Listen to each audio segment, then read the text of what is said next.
அஸ்ஸலாமு அலைக்கும். Welcome to Hasi's recipes Tamil. நம்ம இன்னைக்கு 5 விதமான ஸ்நாக்ஸ் ரெசிபீஸ் எப்படி பண்ணலாங்கிறதான் பார்க்க போகிறோம். சம்மர் ஹாலிடேஸில் வீட்டில் இருக்கிற பசங்களுக்கு கடைகளில் மட்டுமே ஸ்நாக்ஸ் வாங்கி கொடுக்காம இது போல் விதவிதமாக வீட்டிலையே செஞ்சு கொடுக்கலாம். இது செய்கிறது ரொம்ப ரொம்ப ஈஸி. நம்ம வீட்டிலையே செஞ்சு கொடுக்கறதுனால இது ரொம்ப ரொம்ப ஹெல்த்தியும் கூட. இது எப்படி பண்ணலான்னு பார்க்குறதுக்கு முன்னாடி இதான் ஃபர்ஸ்ட் டைம் நம்ம சேனலை பார்க்குறீங்க அப்படின்னா மறக்காமல் நம்ம சேனல் ஹாசிஸ் ரெசிபீஸ் தமிழை இது வரைக்கும் சப்ஸ்கிரைப் பண்ணாதவங்க சப்ஸ்கிரைப் பண்ணிக்கோங்க ஃப்ரெண்ட்ஸ். பக்கத்துள்ள பெல் ஐக்கானை கிளிக் பண்ணிக்கோங்க, ஆளுங்கிற ஆப்ஷனை கிளிக் பண்ணிக்கோங்க. அப்போ தான் நம்ம அடுத்தடுத்து போடக்கூடிய வீடியோஸ் உங்களுக்கு நோட்டிஃபிகேஷனில் உடனே வரும், நீங்கள் மிஸ் பண்ணாமல் பார்க்க முடியும். இப்போ நம்ம எப்படி செய்யலான்னு பார்க்கலாமா? இப்போ நம்ம ஃபர்ஸ்ட் ரெசிபி எப்படி செய்யலான்னு பார்க்கலாமா? இது செய்கிறதுக்கு 1 கப் அளவு மைதா மாவை எடுத்துக்கலாம். இதுக்கு தேவையான அளவு உப்பு ஆட் பண்ணிக்கோங்க. 2 டேபிள் ஸ்பூன் அளவுக்கு எண்ணெய் ஆட் பண்ணிக்கோங்க. இப்போ நல்லா மிக்ஸ் பண்ணிக்கலாம்.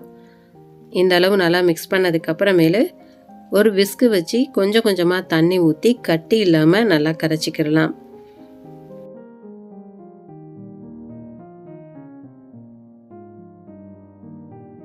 இந்த பதத்துக்கு நீங்கள் கரைச்சி எடுத்துக்கோங்க. இப்போ நம்ம ஒரு பேன் சூடு பண்ணிக்கலாம். இது அதிக சூடாக இருக்கக்கூடாது, மிதமான சூடாக இருக்கணும். இப்போ தேவையான அளவு மாவு எடுத்து அந்த பேனில் ஆட் பண்ணிக்கோங்க. இது போல் லேசாக ஸ்ப்ரெட் பண்ணி விட்டுக்கோங்க. ஃப்ளேமை லோ ஃப்ளேம்லேயே வச்சுக்கோங்க. அப்போ தான் ஷீட்டில் பபிள்ஸ்லாம் விழுகாமல் இது போல் பெர்ஃபெக்டான ஷீட் நமக்கு கிடைக்கும். ஷீட் நல்லா வெந்துருச்சு அப்படின்னா இது போல் நம்ம ஷேக் பண்ணாவே அது அழகாக கலண்டு வரும். இப்போ நம்ம பிளேட்டுக்கு ட்ரான்ஸ்ஃபர் பண்ணிடலாம். நம்ம ஷீட் ரொம்ப ஈஸியாக ரெடி ஆயிடுச்சு. ஷீட் ஒன்றோடு ஒன்று ஒட்டாமல் இருக்கிறதுக்காண்டி பிளேட்டில் கொஞ்சமாக மைதா மாவு தூவிக்கோங்க. ஷீட்டுக்கு மேலேயும் மறுபடியும் மைதா மாவு தூவிக்கோங்க. அப்போ தான் அடுத்தடுத்து நம்ம ஷீட் மேலே மேலே வைக்கும் போது ஒன்றோடு ஒன்று ஒட்டாமல் இருக்கும். இப்போ நம்ம எல்லா மாவுலையும் அது போல் ரெடி பண்ணி வச்சிடலாம். அது ஒரு பக்கம் இருக்கட்டும். இப்போ நம்ம ஸ்டஃபிங் ரெடி பண்ணிக்கலாம். இதுக்கு ஒரு பேன் சூடு பண்ணிக்கோங்க. 1 டேபிள் ஸ்பூன் அளவுக்கு எண்ணெய் ஆட் பண்ணிக்கலாம். 2 வெங்காயம் பொடிசா கட் பண்ணதை இப்போ நம்ம ஆட் பண்ணிக்கலாம். நல்லா வதக்கிக்கலாம். இப்போ நம்ம ரெடி பண்ண போகிறது பீஃப் ஸ்டஃபிங் தான் நம்ம ரெடி பண்ண போகிறோம். நீங்கள் இதை சிக்கனில் கூட ட்ரை பண்ணலாம். நம்மளுடைய வெங்காயம் இந்த அளவு நல்லா வதங்கினதுக்கு அப்புறமேலு 1 ஸ்பூன் அளவுக்கு இஞ்சி பூண்டு பேஸ்ட்டை ஆட் பண்ணிக்கோங்க. இந்த ஸ்டஃபிங் நீங்கள் மட்டன், சிக்கன், எக்கில் கூட நீங்கள் ட்ரை பண்ணலாம். வெஜிடபிள்ஸை கூட நீங்கள் ஆட் பண்ணி இந்த ஸ்டஃபிங் ரெடி பண்ணலாம். ரொம்ப சூப்பராகவே இருக்கும். வெங்காயம் கண்ணாடி பதம் வந்ததுக்கு அப்புறமேலு நம்ம கட் பண்ணி வச்சிருக்கிற வெஜிடபிள்ஸை ஆட் பண்ணிக்கலாம். 1 கப் அளவு கேபேஜ் ஆட் பண்ணிக்கோங்க. 2 மீடியம் சைஸ் கேரட் பொடிசா கட் பண்ணதையும் ஆட் பண்ணிக்கோங்க. இப்போ நல்லா வதக்கிக்கோங்க. இதுக்கு தேவையான அளவு உப்பும் ஆட் பண்ணிக்கோங்க. இப்போ நம்ம வாஷ் பண்ணி வச்சிருக்கிற கீமாவை ஆட் பண்ணி நல்லா வதக்கிக்கலாம். நீங்கள் பீஃபுக்கு பதிலாக மட்டன், சிக்கன் கூட ஆட் பண்ணிக்கலாம். அது உங்களுடைய விருப்பம். தண்ணி எதுவுமே ஆட் பண்ணக்கூடாது. கீமாலேருந்து தண்ணி விடும், அதுவே போதுமானது. இப்போ நம்ம மசாலா பொருட்களை ஆட் பண்ணிக்கலாம். 1 ஸ்பூன் அளவுக்கு மிளகாய்த்தூள், 1 ஸ்பூன் அளவுக்கு ஜீரகத்தூள், 1/2 ஸ்பூன் அளவுக்கு மிளகுத்தூள், 1/4 ஸ்பூன் அளவுக்கு கரம் மசாலா பவுடர், 1/2 ஸ்பூன் அளவுக்கு மல்லித்தூள் ஆட் பண்ணிக்கலாம். இப்போ பச்சை மணம் போகிற அளவுக்கு நல்லா வதக்கிக்கலாம்.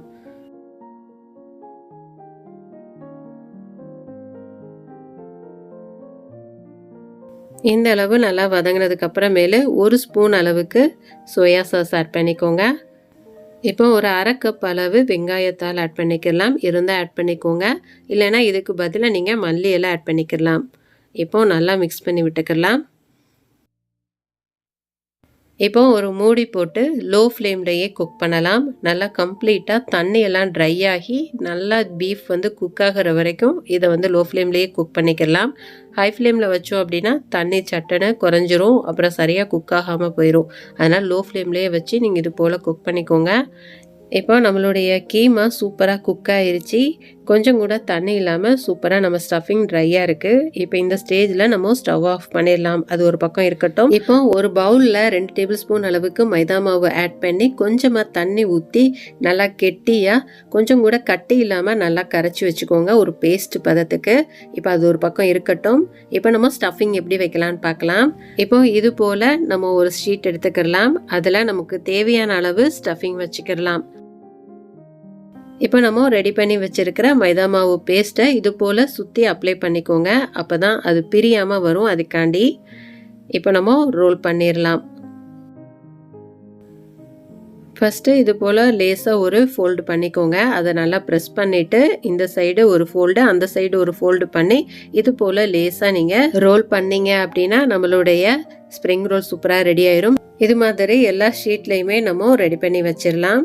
இப்போ அது ஒரு பக்கம் இருக்கட்டும். இப்போ எண்ணெயை நல்லா சூடு பண்ணி இப்போ ஒவ்வொரு பீஸாக ஆட் பண்ணி நம்ம ஃப்ரை பண்ணி எடுத்துடலாம். இது ஈவினிங்க்கு ஸ்நாக்ஸாக சாப்பிட்றதுக்கு அட்டகாசமாக இருக்கும். கண்டிப்பாக பசங்க விரும்பி சாப்பிடுவாங்க. கண்ட ஸ்நாக்ஸை நம்ம வாங்கி கொடுக்கறதுக்கு பதிலாக இது போல் ஹெல்த்தியாக நம்ம வீட்டில் செஞ்சு கொடுத்தோம் அப்படின்னா பசங்க விரும்பி சாப்பிடுவாங்க. இப்போ ரெண்டு பக்கமுமே நல்லா செவக்க நம்ம ஃப்ரை பண்ணி எடுத்தோம் அப்படின்னா நம்மளுடைய ஸ்ப்ரிங் ரோல் சூப்பராக ரெடி ஆயிரும். கண்டிப்பாக நீங்களும் ஒரு தடவை செஞ்சு பாருங்கள். செஞ்சு பார்த்துட்டு இது எப்படி வந்ததுங்கிறது எனக்கு கமெண்ட்டில் ஷேர் பண்ணுங்கள். இப்போ நெக்ஸ்ட் ரெசிபி எப்படி செய்யலாங்கிறத பார்க்கலாமா? இதை செய்கிறதுக்கு நான் 200 கிராம் அளவுக்கு பன்னீர் எடுத்திருக்கேன். இப்போ ஒரு பவுல் எடுத்துக்கலாம். இதில் 1 ஸ்பூன் அளவுக்கு மிளகாய்த்தூள் ஆட் பண்ணிக்கலாம். மிளகாய்த்தூள் காரத்துக்கு ஏற்ற மாதிரி அட்ஜஸ்ட் பண்ணிக்கலாம். 1/2 ஸ்பூன் அளவுக்கு இஞ்சி பூண்டு பேஸ்ட்டு, தேவையான அளவு உப்பு ஆட் பண்ணி கொஞ்சமாக தண்ணி ஊற்றி நல்லா மிக்ஸ் பண்ணிக்கலாம்.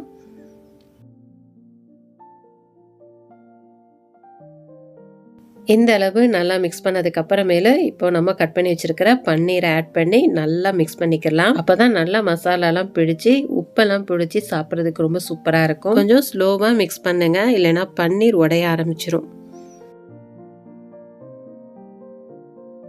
இப்போ நல்லா மிக்ஸ் பண்ணியாச்சு. ஒரு மூடி போட்டு அப்படியே ஒரு 15 நிமிஷம் விட்டுறலாம். அது ஒரு பக்கம் இருக்கட்டும். இப்போ இன்னொரு பவுல் எடுத்துக்கோங்க. இப்போ 1/2 கப் அளவு கார்ன்ஃப்ளவர் மாவு எடுத்துக்கலாம். 1/2 கப் அளவு அரிசி மாவு எடுத்துக்கலாம். ரெண்டுமே ஈக்குவல் குவான்டிட்டி தான் எடுக்கணும். 1 ஸ்பூன் அளவுக்கு மல்லித்தூள் ஆட் பண்ணிக்கோங்க. 1 ஸ்பூன் அளவுக்கு ஜீரகத்தூள், 1/4 ஸ்பூன் அளவுக்கு கரம் மசாலா பவுடர், தேவையான அளவு உப்பு, 1/2 ஸ்பூன் அளவுக்கு இஞ்சி பூண்டு பேஸ்ட்டு, 1 ஸ்பூன் அளவுக்கு மிளகாய்த்தூள். மிளகாய்த்தூள் உங்கள் காரத்துக்கு ஏற்ற மாதிரி நீங்கள் அட்ஜஸ்ட் பண்ணிக்கலாம். இப்போ கொஞ்சமாக தண்ணி ஊற்றி நல்லா கரைச்சி எடுத்துக்கிடுவோம். முதல்லையே அதிகமாக தண்ணி எடுத்துக்கிற கூடாது. கொஞ்சம் கொஞ்சமாக நீங்கள் தண்ணி ஊற்றி மிக்ஸ் பண்ணிங்கன்னா தான் உங்களுக்கு கரெக்டாக வரும். இப்போ நல்லா மிக்ஸ் பண்ணிக்கலாம். நம்ம பஜ்ஜி மாவு பதத்துக்கு இதை கரைச்சி எடுத்துக்கலாம். அப்போ தான் பெர்ஃபெக்டாக இருக்கும்.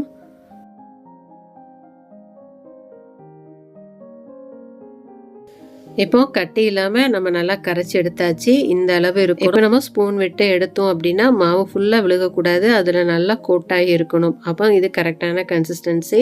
இப்போ இது ஒரு பக்கம் இருக்கட்டும். இப்போ நம்ம பன்னீர் சூப்பராக ரெடி ஆயிடுச்சு. இப்போ அதை ஒவ்வொரு பீஸாக இது போல் டிப் பண்ணி எண்ணெயை நல்லா சூடு பண்ணி இப்போ நம்ம ஒன்றா பொரிச்சு எடுத்துக்கலாம். நம்ம கார்ன்ஃப்ளவர் மாவும் அரிசி மாவும் ஆட் பண்ணியிருக்கிறதுனால நல்லா கிறிஸ்பியாகவும் மாவு பிரிஞ்சு வராமலும் நமக்கு இருக்கும். இது ஈவினிங்க்கு சாப்பிட்றதுக்கு அட்டகாசமாக இருக்கும். இது நல்ல ஹெல்த்தியான ஸ்நாக்ஸும் கூட. இது ஒரு பக்கம் நல்லா வெந்துருச்சு. இப்போ மறுபக்கமும் நம்ம திருப்பி விட்டுறலாம். நம்ம யூஸ் பண்ணி இருக்கிறது கடலெண்ணெய்ங்கிறதுனால அது போட்டோனையுமே இது போல் பொங்கி வருது. கொஞ்ச நேரத்தில் இது நார்மல் ஆயிரும். இப்போ நல்லா ஃப்ரை ஆயிடுச்சு பாருங்கள். ரெண்டு பக்கமே நல்லா கூட்டாகி சூப்பராக இந்த கிறிஸ்பியாக ரெடி ஆயிடுச்சு. இது சாப்பிட்றதுக்கு அவ்வளோ டேஸ்ட்டாக இருக்கும். ஈவினிங்க்கு அட்டகாசமான ஸ்நாக்ஸு, நல்ல ஹெல்த்தியான ஸ்நாக்ஸும் கூட. கண்டிப்பாக ஒரு தடவை நீங்களும் ட்ரை பண்ணி பாருங்கள். அவ்வளோதான், நம்மளுடைய பன்னீர் ஃப்ரை சூப்பராக ரெடி ஆயிடுச்சு. வெளியில் கிறிஸ்பியாகவும் உள்ள சாஃப்டாகவும் சாப்பிட்றதுக்கு அவ்வளோ சூப்பராக இருக்கும். இப்போ நம்ம நெக்ஸ்ட் ரெசிபி எப்படி செய்யலான்னு பார்க்கலாமா? இப்போ இந்த ரெசிபி பண்ணுறதுக்கு 2 கப் அளவு கோதுமை மாவு எடுத்துக்கலாம். தேவையான அளவு உப்பு ஆட் பண்ணிக்கோங்க. 2 டேபிள் ஸ்பூன் அளவுக்கு எண்ணெய் ஆட் பண்ணிக்கோங்க. இப்போ நல்லா மிக்ஸ் பண்ணி விட்டுக்கலாம். இப்போ கொஞ்சம் கொஞ்சமாக தண்ணி ஆட் பண்ணி சப்பாத்தி பதத்துக்கு நம்ம இப்போ பிசைஞ்சு எடுத்துக்கலாம்.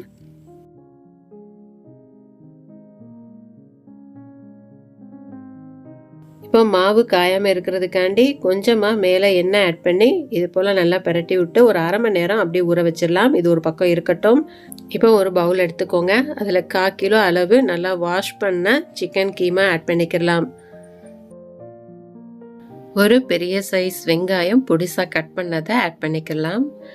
1 ஸ்பூன் அளவுக்கு இஞ்சி பூண்டு பேஸ்ட்டு, 2 பச்சை மிளகாய் பொடிசாக கட் பண்ணது, 1 ஸ்பூன் அளவுக்கு மிளகாய்த்தூள், 1 ஸ்பூன் அளவுக்கு ஜீரகத்தூள், 1/2 ஸ்பூன் அளவுக்கு மல்லித்தூள், 1/2 ஸ்பூன் அளவுக்கு மிளகுத்தூள், 1/4 ஸ்பூன் அளவுக்கு garam masala powder, 1 table spoon அளவுக்கு எண்ணெய், தேவையான அளவு உப்பு, 1 கப் அளவு மல்லி இலை பொடிசாக கட் பண்ணி ஆட் பண்ணிக்கோங்க, 1/2 லெமன் ஜூஸ். இப்போ எல்லாத்தையுமே நல்லா மிக்ஸ் பண்ணிக்கோங்க. பச்சை மிளகாய்த்தூள் ரெண்டுமே உங்கள் காரத்துக்கு ஏற்ற மாதிரி கூடவோ குறைவோ நீங்கள் அட்ஜஸ்ட் பண்ணிக்கலாம். இப்போ ஒன்னோட ஒன்று நல்லா கலந்து வர்ற மாதிரி நல்லா மிக்ஸ் பண்ணிக்கோங்க. இப்போ நல்லா மிக்ஸ் பண்ணியாச்சு. இது ஒரு பக்கம் இருக்கட்டும். இப்போ நம்மளுடைய மாவு அரை மணி நேரமாக சூப்பராக ஊறிடுச்சு. இப்போ இது போல் கொஞ்சம் அழுத்தி நல்லா பிசைஞ்சு விட்டுக்கோங்க. அப்போ தான் மாவு நல்லா சாஃப்டாக நமக்கு கிடைக்கும். இப்போ நம்ம பூரி சைஸுக்கு மாவை இது போல் உருட்டி எடுத்துக்கலாம். இப்போ ஒவ்வொரு உருண்டையும் மாவில் தொட்டு பூரி சைஸுக்கு நம்ம பரத்தி எடுத்துக்கலாம். எந்த அளவு சைஸ் இருந்துச்சு அப்படின்னா நமக்கு கரெக்டாக இருக்கும். இப்போ நம்ம ஸ்டஃபிங் எப்படி வச்சு ரெடி பண்ணலாங்கிறத பார்க்கலாம். இது போல் உங்ககிட்ட மோல்டு இருந்துச்சு அப்படின்னா நமக்கு ரொம்ப ஈஸியாக இந்த ஸ்டஃபிங் வச்சு நம்ம ப்ரெஸ் பண்ணி எடுத்துடலாம். உங்களுக்கு எவ்வளோ ஸ்டஃபிங் வேணுமோ அந்த அளவுக்கு நீங்கள் வச்சுட்டு இதை லேசாக ப்ரெஸ் பண்ணீங்க அப்படின்னா உங்களுக்கு வந்து எக்ஸஸ் ஆன மாவு இப்படி வெளியில் வந்துடும். அதை அப்படி நம்ம ரிமூவ் பண்ணிட்டோம் அப்படின்னா நமக்கு நம்மளுடைய மோமோ சூப்பராக ரெடி ஆயிரும். இதே மாதிரி எல்லா மாவையுமே நம்ம ரெடி பண்ணி எடுத்துக்கலாம். ஒருவேளை உங்ககிட்ட இது போல் மோல்டு இல்லை அப்படின்னா நீங்கள் இது மாதிரி உங்களுக்கு எவ்வளோ ஸ்டஃபிங் வேணுமோ அதை நீங்கள் இது மாதிரி பால் ஷேப்பில் உருட்டிக்கோங்க. மாவில் நடுவில் சென்டரில் வச்சுட்டு இது மாதிரி சாரீ ஃபோல்டு பண்ணுற மாதிரி சுற்றி நல்லா ஃபோல்டு பண்ணி நடுவில் நல்லா ப்ரெஸ் பண்ணி ஒரு ட்விஸ்ட்டு மாதிரி கொடுத்தீங்க அப்படின்னா நமக்கு சூப்பரான மோமோஸ் ஷேப் வந்து கிடச்சிரும். இந்த மாதிரியும் நீங்கள் ரெடி பண்ணிக்கலாம். இப்போ நம்ம இட்லி பாத்திரத்தில் தான் இதை ஸ்டீம் பண்ண போகிறோம். அதனால் நம்ம இது மாதிரி எண்ணெயை வச்சு க்ரீஸ் பண்ணிக்கலாம் ஃபஸ்ட்டு. அதுக்கப்புறமேலே நம்ம ரெடி பண்ண மோமோஸை உள்ளே வச்சிடலாம். நம்ம எண்ணெய் தடவாமல் நம்ம உள்ளே வச்சோம் அப்படின்னா அது அப்படியே பாத்திரத்துலேயே ஒட்டிடும். நமக்கு ஸ்டீம் ஆனதுக்கப்புறமேலே எடுக்கிறதுக்கு சரியாக வராது. அதனால் எண்ணெயை இது மாதிரி அப்ளை பண்ணிவிட்டு அதுக்கப்புறமேலே நீங்கள் மோமோஸை உள்ளே வச்சிடலாம். நம்ம சிக்கனை குக் பண்ணாமல் நம்ம வச்சிருக்கிறதுனால ஒரு 20 நிமிஷம் நல்லா ஸ்டீம் ஆக விட்டுறலாம். 20 நிமிஷத்துக்கு அப்புறமேலே நம்மளுடைய மோமோஸ் சூப்பராக ரெடி ஆயிடுச்சு பாருங்கள். இதை நீங்கள் சாஸ் வச்சு நீங்கள் சர்வ் பண்ணலாம். அவ்வளோதான், ரொம்ப ஈஸியான டேஸ்டியான மோமோஸ் ஈவினிங் ஸ்நாக்ஸுக்கு அட்டகாசமாக ரெடி ஆயிடுச்சு. பசங்களுக்கு கண்டிப்பாக ரொம்ப பிடிக்கும். நீங்களும் ஒரு தடவை செஞ்சு பாருங்கள். பார்த்துட்டு எப்படி வந்ததுங்கிறதையும் எனக்கு கமெண்ட்டில் ஷேர் பண்ணுங்கள். இப்போ நம்ம நெக்ஸ்ட் ரெசிபி எப்படி செய்யலாங்கிறத பார்க்கலாமா? இது செய்கிறதுக்கு நான் ஒரு காலிஃப்ளவர் எடுத்திருக்கேன். இப்போ இதை நம்ம கட் பண்ணி எடுத்துகிட்டு வந்துடலாம். நான் எல்லாத்தையுமே கட் பண்ணி எடுத்துகிட்டு வந்திருக்கேன். இந்த அளவு சைஸுக்கு நான் கட் பண்ணி எடுத்துகிட்டு வந்திருக்கேன். இப்போ இதை எப்படி நம்ம க்ளீன் பண்ணலாங்கிறத பார்க்கலாம். இது போல் ஒரு பாத்திரத்தில் ஃபஸ்ட்டு நீங்கள் தண்ணி வச்சுக்கோங்க. காலிஃப்ளவர் மூழ்கிற அளவுக்கு தண்ணி வச்சுக்கோங்க. அதில் தேவையான அளவு, அதாவது ஒரு கை அளவுக்கு உப்பு, கொஞ்சமாக மஞ்சள் தூள் ஆட் பண்ணிக்கோங்க. இப்போ இதை நல்லா கொதிக்க விட்டுருங்க. இப்போ இந்த அளவு நல்லா கொதிச்சதுக்கு அப்புறமேலு நம்ம கட் பண்ணி வச்சுருக்கிற காலிஃப்ளவரை ஆட் பண்ணிக்கலாம். இப்போ நம்ம ஸ்டவ் ஆஃப் பண்ணிடலாம். ஒரு 5 நிமிஷம் இதில் அப்படியே விட்டுறலாம். அப்போ தான் காலிஃப்ளவரில் உள்ள சின்ன சின்ன பூச்சியை கூட தண்ணியிலே நமக்கு போயிடும். அப்போ நம்ம காலிஃப்ளவர் க்ளீன் ஆயிரும். இப்போ 5 நிமிஷத்துக்கு அப்புறமேலு நம்ம இது போல் ஃபில்ட்ரு பண்ணி எடுத்துக்கலாம். இப்போ இது போல் ஒரு பாத்திரம் எடுத்துக்கோங்க. கொஞ்சம் அகலமான பாத்திரமாக எடுத்துக்கோங்க. இப்போ நம்ம வாஷ் பண்ணி வச்சுருக்கிற காலிஃப்ளவரை ஆட் பண்ணிக்கலாம். இப்போ இதில் 1 ஸ்பூன் அளவுக்கு மிளகாய்த்தூள் ஆட் பண்ணிக்கலாம். மிளகாய்த்தூள் உங்கள் காரத்துக்கு ஏற்ற மாதிரி நீங்கள் கூடவோ குறைவோ அட்ஜஸ்ட் பண்ணிக்கோங்க.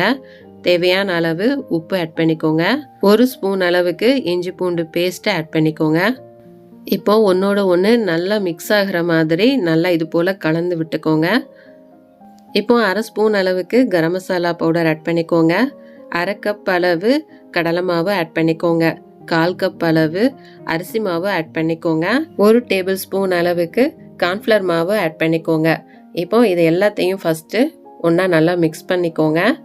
இப்போ நம்ம தேவைப்படும் போது மட்டும் தண்ணி ஆட் பண்ணி தண்ணி தெளித்து விட்டு நம்ம மிக்ஸ் பண்ணிக்கலாம். இது போல் கொஞ்சம் கொஞ்சமாக தண்ணி தெளித்து விட்டு மிக்ஸ் பண்ணிக்கோங்க. நீங்கள் ரொம்ப தண்ணியாக நீங்கள் மிக்ஸ் பண்ணீங்க அப்படின்னா இது கிறிஸ்பியாக ஆகாமல் நமக்கு பஜ்ஜி மாதிரி ஆயிரும். இது போல் நீங்கள் கொஞ்சம் கொஞ்சமாக தண்ணி தெளித்து விட்டு நீங்கள் மிக்ஸ் பண்ணும் போது நல்லா மொறு மொறுன்னு நமக்கு கிடைக்கும். சாப்பிட்றதுக்கு ரொம்ப சூப்பராக இருக்கும். இப்போ நல்லா மிக்ஸ் பண்ணி விட்டாச்சு பாருங்கள். இப்போ காலிஃப்ளவரில் நல்லா மாவு கோட்டாயிருக்கு பாருங்கள். உங்களுக்கு மாவு இன்னும் நிறைய இருந்தால் பிடிக்கும்னா அதுக்கேற்ற மாதிரி நீங்கள் மாவை கொஞ்சம் அதிகப்படுத்திக்கோங்க. இப்போ நல்லா மிக்ஸ் பண்ணி விட்டாச்சு பாருங்கள். இது அப்படியே ஒரு 5 நிமிஷத்துக்கு நம்ம விட்டுறலாம். அப்போ தான் மாவு காலிஃப்ளவரில் நல்லா செட் ஆகும். அதுலேருந்து கொஞ்சம் தண்ணி வரும். அப்போ உங்களுக்கு கரெக்டான கன்சிஸ்டன்சி கிடைச்சிரும். இப்போ 5 நிமிஷம் ஆயிடுச்சு. இப்போ எண்ணெயை சூடு பண்ணி நம்ம பொரிச்சு எடுத்துடலாம். இதை 5 நிமிஷத்துக்கு அதிகமாக ஊற வச்சிடாதீங்க. அப்புறம் தண்ணி விட ஆரம்பிச்சிரும். நமக்கு எண்ணெய் குடிக்கவும் ஆரம்பிச்சிரும். இப்போ நம்ம ஒவ்வொரு பீஸாக ஆட் பண்ணி நல்லா செவக்க வறுத்து எடுத்துடலாம்.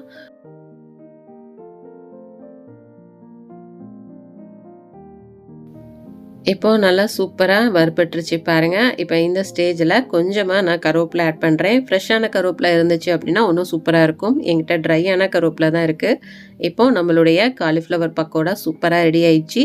இப்போ இதை நம்ம பிளேட்டுக்கு ட்ரான்ஸ்ஃபர் பண்ணிடலாம். இது சாப்பிட்றதுக்கு அவ்வளோ சூப்பராக இருக்கும். கடைகளில் சாப்பிட்றத விட ரொம்ப சூப்பராகவே இருக்கும். கண்டிப்பாக நீங்களும் ஒரு தடவை செஞ்சு பாருங்கள். செஞ்சு பார்த்துட்டு இது எப்படி வந்ததுங்கிறதையும் எனக்கு கமெண்ட்டில் ஷேர் பண்ணுங்கள். இப்போ நம்ம நெக்ஸ்ட் ரெசிபி எப்படி செய்யலான்னு பார்க்கலாமா? இது செய்கிறதுக்கு 2 கப் அளவு கடலை மாவு எடுத்துக்கலாம். 2 கப்புக்கு 1/4 கப் அளவு அரிசி மாவு எடுத்துக்கோங்க. 1 டேபிள் ஸ்பூன் அளவுக்கு மிளகாய்த்தூள் உங்கள் காரத்துக்கு ஏற்ற மாதிரி நீங்கள் அட்ஜஸ்ட் பண்ணிக்கலாம். தேவையான அளவு உப்பு. இப்போ நல்லா மிக்ஸ் பண்ணிக்கலாம்.